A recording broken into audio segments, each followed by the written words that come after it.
Now on GMA with a new book taking on the wellness industry. It's called Real Self-Care, and the author sat down with our Stephanie Ramos to explain how it all works. Good morning. Robin, good morning. We can probably count the amount of times we hear the term self-care in a day, right? It's a word that encompasses any number of lifestyle choices and products, but according to the psychiatrist, your self-care process may be incomplete. When the relaxing bubble baths aren't cutting it and you can't light another candle, it might be time to try something new. Real self-care. Real self-care is an internal decision-making process that can be layered into everything that you do. So it's a verb. It's not a noun. It's not a thing to buy. It's actually a way to be. That's the goal of Dr. Pooja Lakshmin's new book, Real Self-Care, a transformative program for redefining wellness, crystals, cleanses, and bubble baths not included. She says it all starts with the 4 principles to real self-care. The first is setting boundaries and learning how to deal with guilt. The second is developing self-compassion in the way that you talk with yourself. The third principle is identifying your values and making decisions that are aligned with your own internal sense of self. And then the last principle is that recognizing that in practicing real self-care, you are reclaiming power. Another important tool, be aware of your self-care compass. So with the compass, what is in the center? And that's your goal. That's the thing that you're trying to achieve.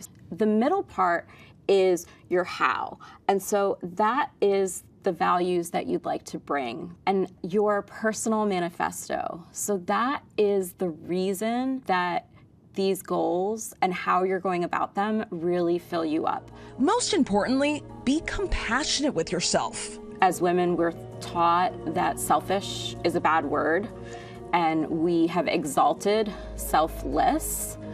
And in real self-care, what I'm doing is I'm saying there is a middle ground. There's a middle path, and it's called good enough. And you are allowed to give yourself permission to do that. You certainly are. Dr. Lakshmin also says, stop litigating your suffering. How many times do you find yourself saying, I shouldn't complain, I shouldn't feel bad because I have so much in my life, right? Guilty. She says, sure, that may be true, but telling yourself it's not okay to feel bad doesn't help. So step 1 is saying to yourself that it is okay to want change, and it is okay to ask for more, and it's okay to set boundaries, which is the backbone of self-care. Her book, guys, is on sale starting today. I couldn't agree with her more on what she was alluding to. Self-care is not being selfish. And sometimes you associate the two. You're thinking, oh, I'm thinking of, no.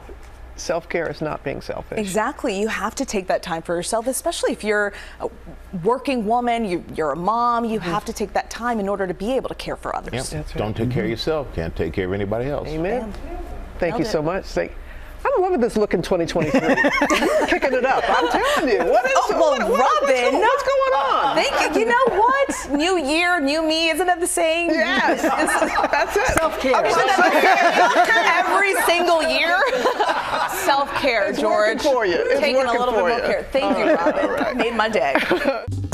Well, hey there, GMA fans. Robin Roberts here. Thanks for checking out our YouTube channel. Lots of great stuff here. So go on, click the subscribe button right over here to get more of awesome videos and content from GMA every day, anytime. We thank you for watching, and we'll see you in the morning on GMA.